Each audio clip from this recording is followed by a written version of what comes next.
Hola a todos. En esta ocasión vamos a hablar acerca del mínimo común múltiplo, que es una herramienta fundamental que nos sirve para trabajar el tema de fracciones, es decir, la suma de fracciones con distinto denominador.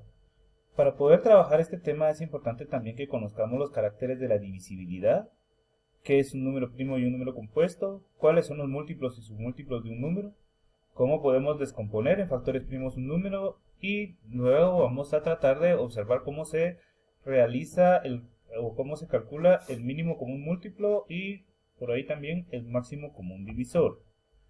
Eh, Tenemos la introducción. Para el desarrollo de operaciones con fracciones es necesario conocer todos los temas mencionados, pues son fundamentales en la simplificación de las mismas, así como en el proceso de sumar fracciones con diferentes denominadores. La comprensión y el uso de los temas tales como los caracteres de la divisibilidad le facilitarán el trabajo con fracciones. ¿Cuáles son los caracteres de la divisibilidad? Bueno, tenemos nosotros que son reglas que nos van a servir para establecer cuando un número es divisible entre otro. A nosotros principalmente nos sirve cuando un número es divisible entre los números primos, ¿sí? Ahora bien, dice, la manera de empezar es dejar de hablar y comenzar a actuar. Esto lo dijo Walt Disney, entonces los invito también a que por favor, si no comprendemos este tema, es momento de empezar a estudiarlo y a tratar la manera de agenciarnos de herramientas que nos puedan ayudar a comprenderlo de mejor manera. Bueno, la divisibilidad entre 2. ¿Cuándo un número es divisible entre 2? Dice que un número es divisible entre 2 cuando termina en 0 o cifra par. Por ejemplo, 48, 632, 128.756, un 10, por ejemplo, o un 50. Todos estos son divisibles entre 2. La divisibilidad entre 5. Un número es divisible entre 5 cuando termina en 0 o 5. Por ejemplo, 100, 1275, 95, etc. Divisibilidad entre 3. Un número es divisible entre 3 cuando la suma de los valores absolutos de sus cifras es múltiplo de 3. Por ejemplo, 546. Dice que es divisible entre 3 porque las cifras de 543 son 5, 4 y 6. Si sumamos 5 más 4 es 9, más 6 son 15. Y el 15 es precisamente un múltiplo de 3. Por consiguiente, podemos definir que 546 es divisible entre 3. La divisibilidad entre 7 es un poquito más compleja. La vamos a ir aplicando cuando vayamos trabajando algunos ejemplos. Pero dice que un número es divisible entre 7 cuando separando la primera cifra de la derecha, multiplicándola por 2, restando este producto a lo que queda a la izquierda y así sucesivamente, da 0 o un múltiplo de 7. Y la divisibilidad dentro de 10, que esta es un término general que nos sirve, dice que un número es divisible entre 10 cuando termina en 0. Tenemos el concepto de números primos y números compuestos. Un número primo dice que es aquel que es divisible solamente entre sí mismo y entre la unidad. Entonces acá en la imagen de la izquierda tenemos lo que conocemos como la criba de Eratóstenes. En la criba de Eratóstenes nosotros lo que vamos haciendo es que vamos a ir tachando prácticamente todos los múltiplos de los primeros números primos.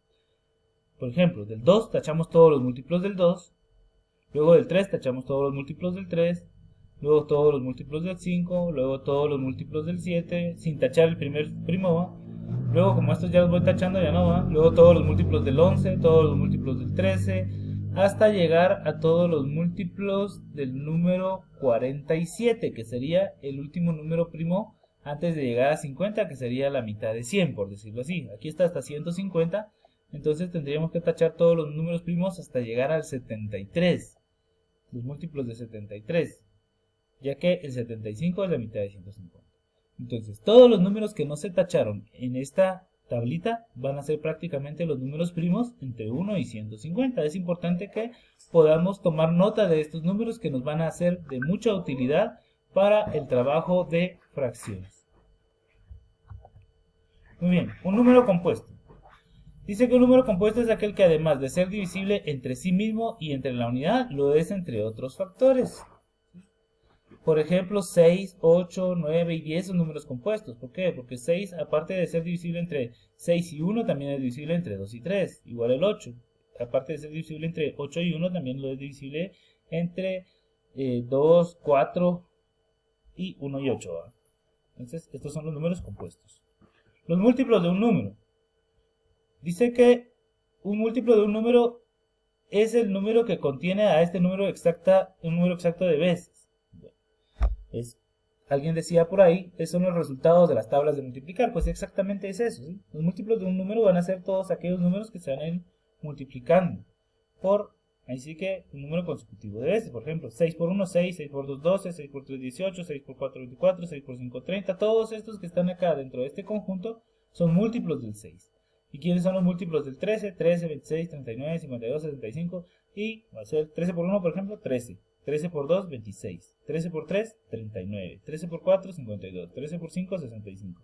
13 por 6 serían 78. O sea que prácticamente todos los números que multiplicados por 13 me den un resultado van a ser múltiplos de 13. Muy bien. Ahora, los submúltiplos o factores o divisores de un número van a ser aquellos que van a estar o van a dividir exactamente a un número. Por ejemplo, los factores o submúltiplos, de 4 van a ser 1, 2 y 4. De 6 van a ser 1, 2, 3, 6. De 8, 1, 2, 4, 8. De 9, 1, 3 y 9. De 10, 1, 2 y 5 y 10. ¿Sí? Es decir, que son los números que van a dividir exactamente a este otro número. Ahora vamos a continuar con los ejemplos de cómo hallar los factores primos de un número y cómo hallar directamente el mínimo común múltiplo y el máximo común divisor.